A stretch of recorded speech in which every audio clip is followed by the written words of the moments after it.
the reach is far and wide. So there is no doubt that Tory policies will push families into poverty and into crisis. So it's no wonder that they scrapped their child poverty targets. Adam Tomkins. Thank you, Presiding Officer. I wonder what exactly is the decision here that the Minister dislikes. Is it the decision to restrict child tax credits, a decision that is widely supported by taxpayers right across the country, as I think we'll see in the forthcoming general election? Or is it the decision to make a number of exemptions to that policy? And if it's the former, the Scotland Act, of course, ensures that this Parliament has the power to do something about it, either through the top-up power or through the power to create new benefits. So does the Cabinet Secretary intend to use either of these powers in this instance? And if not, why not, given her rhetoric on the matter? Cabinet Secretary.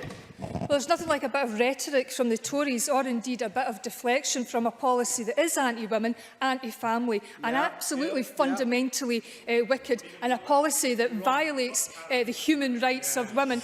And I think it's always interesting that instead of standing united in this Parliament to oppose a much-hated policy, that the Tories instead would rather stand up and be apologists for it and defend a policy that is anti-women, anti-family and fundamentally wicked.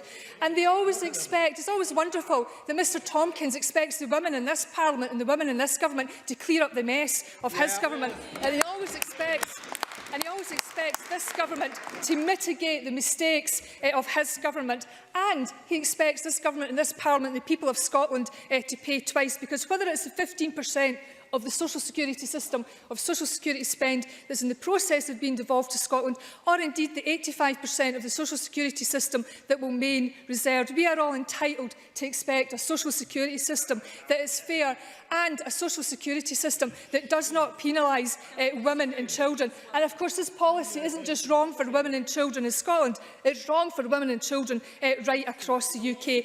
And if the Tories intend to save £12 billion from these cuts, so they should pass on to Scotland our share of these savings, so we can make different choices and make our own choices that are based on dignity, fairness and respect.